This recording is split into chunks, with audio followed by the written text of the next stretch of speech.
Hi ನಮಸ್ಕಾರ ಎಲ್ರಿಗೂ. ನನ್ನ ಯೂಟ್ಯೂಬ್ ಚಾನಲ್‌ಗೆ ನಿಮ್ಮೆಲ್ರಿಗೂ ಸ್ವಾಗತ. ಈ ವಿಡಿಯೋ ಏನಂದರೆ ನನಗೆ ತುಂಬಾ ಸ್ಪೆಷಲ್ಲು. ಇದು ನನ್ನ ಪ್ರೆಗ್ನೆನ್ಸಿ ಬಗ್ಗೆ ಮಾತ್ರ ಅಲ್ಲ, ಇದು ನಮ್ಮ ಪ್ರೆಗ್ನೆನ್ಸಿ ಜರ್ನಿಯಲ್ಲಿ ನನ್ನ ಗಂಡ ನನ್ನ ಜೊತೆ ಇದ್ದಿದ್ದು ಎಷ್ಟು ಇಂಪಾರ್ಟೆಂಟ್ ಅಂತ ಈ ವಿಡಿಯೋದಲ್ಲಿ ತಿಳಿಸ್ಕೊಡ್ತೀನಿ. ನನ್ನ ಪ್ರೆಗ್ನೆನ್ಸಿ ಸಮಯದಲ್ಲಿ ಸಣ್ಣ ಸಣ್ಣ ಸಹಾಯ ಆಗಿರ್ಬೋದು, ಅವ್ನು ಮಾಡಿದ ಸಪೋರ್ಟ್ ಆಗಿರ್ಬೋದು, ಅದನ್ನು ನಿಮ್ಮ ಹತ್ರ ಶೇರ್ ಮಾಡಬೇಕು ಅಂತ ಅನ್ನಿಸ್ತು. ಹಾಗಾಗಿ ಈ ವಿಡಿಯೋ ಮಾಡ್ತಾ ಇದ್ದೀನಿ. ಏನಂದರೆ ಪ್ರೆಗ್ನೆನ್ಸಿ ಅನ್ನೋದು ಒಂದು ಹೆಣ್ಣಿಗೆ ತುಂಬಾ ಬ್ಯೂಟಿಫುಲ್ ಜರ್ನಿ. ಬಟ್ ನಂಗೆ ಅದು ತುಂಬಾ ಹಾರಿಬಲ್ ಆಗಿತ್ತು. ಅದನ್ನು ಪ್ರೀವಿಯಸ್ ವೀಡಿಯೋನಲ್ಲಿ ಶೇರ್ ಮಾಡಿದ್ದೀನಿ. ಆ ಆ ಟೈಮಲ್ಲಿ ನನ್ನ ಜೊತೆ ನಿಂತವನೇ ನನ್ನ ಗಂಡ. ಫಸ್ಟು ಪ್ರೆಗ್ನೆನ್ಸಿಲಿ ನನಗೆ ವಾಮಿಟಿಂಗ್ ಸ್ಟಾರ್ಟ್ ಆದಾಗ ಪ್ರತಿಯೊಂದು ಕೆಲಸನೂ ಅವನೇ ಮಾಡ್ತಿದ್ದ. ಟಿಫನ್ನು ಅವನೇ ಮಾಡ್ತಿದ್ದ, ಪಾತ್ರೆ ತೊಳೆಯೋದು, ಕಸ ಹೊಡಿಯೋದು, ಮನೆಯೊಂದು ಪ್ರತಿಯೊಂದು ಕೆಲಸನೂ ಮಾಡಿ ಪಾಪ ಅವನು ವರ್ಕಿಗೆ ಹೋಗ್ತಿದ್ದ. ಅದು 1 ದಿನ 2 ದಿನ ಆದರೆ ಪರವಾಗಿಲ್ಲ, ಕಂಟಿನ್ಯೂಯಸ್ 8 ಮಂತ್ವರೆಗೂ ಅವನು ಎಲ್ಲ ಕೆಲಸ ಮಾಡಿ ಮುಗಿಸ್ತಿದ್ದ.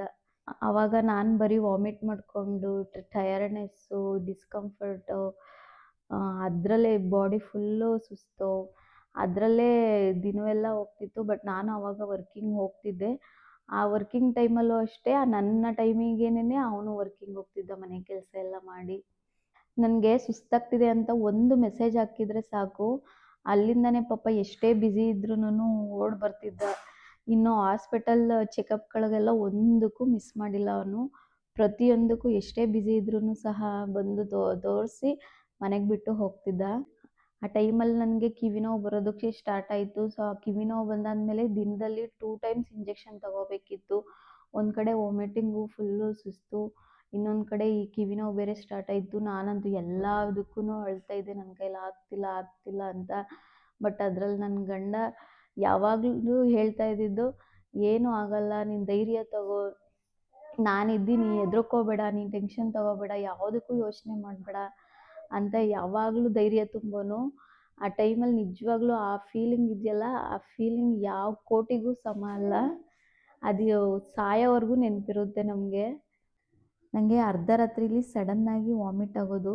ಸೊ ಅವಾಗ ಪಾಪ ಅವ್ನ ಕೈಯೇ ಹಿಡಿತಿದ್ದ. ನಿಜವಾಗ್ಲೂ ಆ ಥರ ಸಿಚುಯೇಷನ್ ಯಾರಿಗೂ ಬರೋದು ಬೇಡ ಅನ್ನಿಸ್ತಿತ್ತು ಆ ಟೈಮಲ್ಲಿ. ಇನ್ನೊಂದು, ನಾನು ಮಾರ್ನಿಂಗ್ ಮತ್ತು ನೈಟು ವಾಕಿಂಗ್ ಮಾಡಲೇಬೇಕಿತ್ತು. ಆ ಟೈಮಲ್ಲಿ ನಾನು ಎಲ್ಲಾದರೂ ಬಿದ್ದೋಗ್ಬಿಡ್ತೀನಿ ಅಂತ ಹೇಳಿ ಪಾಪ ಅವನು ಅಷ್ಟೆಲ್ಲ ವರ್ಕ್ ಇದ್ರೂನು ಬಿಟ್ಟು ಮಾರ್ನಿಂಗು ಮತ್ತು ನೈಟು ಜೊತೆಲೇ ಬರೋನು ವಾಕಿಂಗಿಗೆ. ಮತ್ತು ಅಲ್ಲಿ ನನ್ನ ಕೈಲಿ ಆಗ್ತಿಲ್ಲ ಅಂತ ಅಲ್ಲಿ ಕೂತ್ಕೊಳ್ಳೋಕ್ಕೂ ಬಿಡ್ತಿರ್ಲಿಲ್ಲ. ಅಲ್ಲೇ ಟಾಪಿಕ್ ಚೇಂಜ್ ಮಾಡಿಬಿಟ್ಟು ನನ್ನ ನಗಿಸ್ಕೊಂಡು ವಾಕ್ ಮಾಡಿಸೋನು. ಇನ್ನು ಊಟ ತಿನ್ನಬೇಕು ಅಂತಂದರೆ ಅದಕ್ಕೆ ಬೈದು ತಿನ್ನಿಸೋನು. ಯಾಕೆಂದರೆ ನಾನು ಒಳ್ಳೆ ಮಾತಿನಲ್ಲಿ ಹೇಳಿದ್ರೆ ಕೇಳ್ತಿರ್ಲಿಲ್ಲ, ಅಳ್ಕೊಂಡೇ ಊಟ ಮಾಡ್ತಿದ್ದೆ. ಆದ್ರೂ ಊಟ ತಿನ್ನಿಸ್ಬೇಕಿತ್ತಲ್ಲ, ಹಾಗಾಗಿ ಅದಕ್ಕೆ ಬೈತಾ ಇದ್ದ. ಇನ್ನು ಗೊತ್ತಲ್ಲ ನಿಮಗೆ ಗೊತ್ತಲ್ಲ, ಇನ್ನು ನಾರ್ಮಲ್ ಡೆಲಿವರಿ ಆಗಬೇಕು ಅಂದರೆ ಕೆಲಸ ಚೆನ್ನಾಗಿ ಮಾಡಿದ್ರೆ ಆಗುತ್ತೆ ಅಂತ. ಸೊ ಆ ಟೈಮಲ್ಲಿ ನನಗೆ ಕೆಲಸ ಮಾಡೋಕ್ಕಾಗ್ತಿರ್ಲಿಲ್ಲ. ಬಟ್ ಅವನು ಹಂಗಲ್ಲ, ಡಾಕ್ಟರ್ ಸಜೆಷನ್ನ ಕೇಳಿ ಡಾಕ್ಟರ್ ಏನು ಹೇಳ್ತಾರೋ ಅದನ್ನು ಮನೇಲಿ ಹೇಳ್ತಿದ್ದ. ಅವಳ ಕೈಲಿ ಆಗಲ್ಲ, ಯಾರು ಕೆಲಸ ಮಾಡು ಅಂತ ಪ್ರೆಷರ್ ಹಾಕಬೇಡಿ, ನಾರ್ಮಲ್ ಆದರೂ ಆಗಲಿ ಸಿಸೇರಿಯನ್ ಆದರೂ ಆಗಲಿ ಅವಳು ಒಟ್ಟಿನಲ್ಲಿ ಹೆಲ್ತಿಯಾಗಿದ್ದರೆ ಸಾಕು, ಯಾರೂ ಅವಳ ಮೇಲೆ ಪ್ರೆಷರ್ ಹಾಕಬೇಡಿ ಅಂತ ಹೇಳ್ತಿದ್ದ. ನಿಜವಾಗ್ಲೂ ನಂಗೆ ಆ ಮಾತೆಲ್ಲ ಕೇಳ್ತಾ ಇರಬೇಕಾದ್ರೆ ಯಾವ ಜನ್ಮದಲ್ಲಿ ಏನು ಪುಣ್ಯ ಮಾಡಿದ್ದೀನೋ ಅಂತ ಅನ್ನಿಸ್ತು. ಸೊ ಒಂದೇ ಮಾತಲ್ಲಿ ಹೇಳಬೇಕು ಅಂದರೆ, ಒಂದು ತಾಯಿ ಮಗುನ ಎಷ್ಟು ಕೇರ್ ಮಾಡ್ತಾನೋ ಅಷ್ಟು ಚೆನ್ನಾಗಿ ನನ್ನ ಕೇರ್ ಮಾಡ್ದ. ಇನ್ನು ಸೆಕೆಂಡ್ ಪ್ರೆಗ್ನೆನ್ಸಿ ಫುಲ್ಲು ಖರಾಬಾಗೋಯಿತು. ನಮ್ಮ ಬ್ಯಾಡ್ ಟೈಮ್ ಏನೋ ಒಂದು ಜಾಬು ಚೇಂಜ್ ಮಾಡಿದ್ದ ಅವಾಗ. ಸೊ ವರ್ಕ್ ಪ್ರೆಷರ್ ಜಾಸ್ತಿ ಆಗಿತ್ತು. 1 ಸೆಕೆಂಡ್ ಮಾತಾಡೋದಕ್ಕೆ ಅವನಿಗೆ ಟೈಮ್ ಇರಲಿಲ್ಲ. ಅದೇ ಟೈಮಲ್ಲಿ ನಾನು ಕನ್ಸೀವ್ ಆದೆ. ಆ ಪ್ರೆಗ್ನೆನ್ಸಿ ಒಂಥರ ನರಕ ಅನ್ನಿಸ್ಬಿಡ್ತ. ಯಾವಾಗಲೂ ಜಗಳ. ಆವಾಗ ಫಸ್ಟ್ ಪ್ರೆಗ್ನೆನ್ಸಿನ ಸೆಕೆಂಡ್ ಪ್ರೆಗ್ನೆನ್ಸಿಗೆ ಕಂಪೇರ್ ಮಾಡಿಕೊಂಡು ಯಾವಾಗಲೂ ಜಗಳ ಮಾಡ್ತಿದ್ದೆ.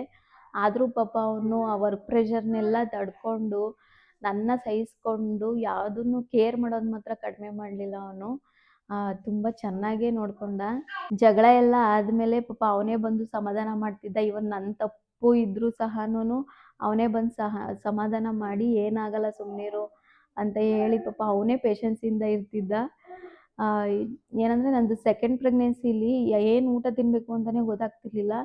ಹಂಗಾಗಿ ಪಾಪ ಅವನು ವರ್ಕೆಲ್ಲ ಬಿಟ್ಟು ನನ್ನ ಅದು ತುಂಬ ಸ್ಟ್ರೀಟು, ಹೋಟೆಲು, ದೊಡ್ಡ ಹೋಟೆಲು, ಫುಡ್ ಸ್ಟ್ರೀಟು, ಅಲ್ಲಿಗೆ ಕರ್ಕೊಂಡೋಗಿ ಈಗ ಒಂದು ಕಡೆ ತಿಂತಿದ್ರೆ ಅಲ್ಲಿ ಸ್ವಲ್ಪ ತಿನ್ನೋದು ಬಿಟ್ಬಿಡೋದು ಊಟನ ಆ ಥರ ಮಾಡ್ತಿದ್ದೆ. ಇನ್ನೊಂದು ಹೋಟ್ಲಿಗೆ ಕರ್ಕೊಂಡು ಹೋಗ್ತಿದ್ದ. ಒಟ್ನಲ್ಲಿ ಆ ಟೈಮಲ್ಲಿ ಹೊಟ್ಟೆ ತುಂಬಬೇಕಿತ್ತು. ಇನ್ನೊಂದು ಹೋಟ್ಲಿಗೆ ಕರ್ಕೊಂಡು ಹೋಗ್ತಿದ್ದ. ನಾನು ಅಯ್ಯೋ ಊಟ ಎಲ್ಲಾನು ವೇಸ್ಟು, ದುಡ್ಡು ವೇಸ್ಟು, ದಿನಕ್ಕೆ ಮಿನಿಮಮ್ ಅಂದ್ರೆ ಒಂದು 500 ಆದರೂ ಬೇಕಿತ್ತು.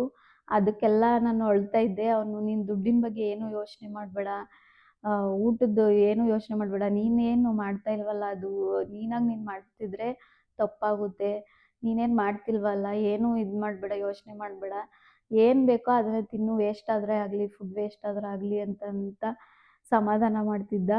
ಇವನ್ ಅವನು ಬ್ಯುಸಿ ಇದ್ರೂನು ಬರೋಕ್ಕಾಗಲಿಲ್ಲ ಅಂತ ಅಂದ್ರೂ ಏನಾದರೂ ಆರ್ಡ್ರ್ ಮಾಡ್ಕೊ, ಎಷ್ಟಾದರೂ ದುಡ್ಡಾಗಲಿ, ದುಡ್ಡಿನ ಬಗ್ಗೆ ಯೋಚನೆ ಮಾಡಬೇಡ ಅಂತ ಹೇಳಿ ನನಗೆ ಧೈರ್ಯ ತುಂಬ್ತಿದ್ದ.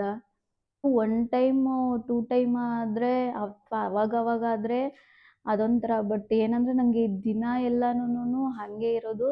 ಸೊ ಹಾಗಾಗಿ ದಿನಕ್ಕೆ ಅಟ್ಲೀಸ್ಟ್ 1 ಟೈಮ್ 2 ಟೈಮ್ಗಾದ್ರೂನು ನಾನು ಹೋಗಿ ಅಟ್ಲೀಸ್ಟ್ ಏನಾದರೂ ಒಂದು ಫುಡ್ಡು ತಿನ್ನಲೇಬೇಕಿತ್ತು. ನನ್ನ ಪ್ರೆಗ್ನೆನ್ಸಿ ಜರ್ನಿಲಿ ಇಬ್ಬರು ವ್ಯಕ್ತಿಗಳು ಬರ್ತಾರೆ. ಅವರು ಯಾವುದೇ ರಕ್ತ ಸಂಬಂಧ ಅಲ್ಲ. ಬಟ್ ಅವ್ರ ಋಣ ಯಾವತ್ತೂ ತೀರ್ಸೋದಕ್ಕಾಗಲ್ಲ. ಸೊ ಅವ್ರದ್ದನ್ನ ಇನ್ನೊಂದು ವಿಡಿಯೋದಲ್ಲಿ ಶೇರ್ ಮಾಡ್ತೀನಿ. ಏನಂದರೆ ನನಗೆ ಅಷ್ಟು ಎಲ್ಲ ಸಿಂಪ್ಟಮ್ಸ್ ಇದ್ರೂ ನನ್ನ ಇಬ್ಬರು ಮಕ್ಕಳು ವೆಯ್ಟು 3 kg ಎಬೋನೇ ಇತ್ತು. 3.2 kg ಇತ್ತು. ಸೊ ಇದಕ್ಕೆಲ್ಲ ಕಾರಣ ನನ್ನ ಗಂಡನೇ. ನನ್ನ ಗಂಡ ಇಲ್ಲ ಅಂದಿದ್ರೆ ಮಗು ಗ್ರೋತ್ ಕೂಡ ಕಡಿಮೆ ಇರ್ತಿತ್ತೇನೋ. ನಾನು ಚೆನ್ನಾಗಿದ್ದೆ, ಹೆಲ್ದಿಯಾಗಿದ್ದೆ, ನನ್ನ ಮಗುನೂ ಹೆಲ್ದಿಯಾಗಿದ್ದೆ.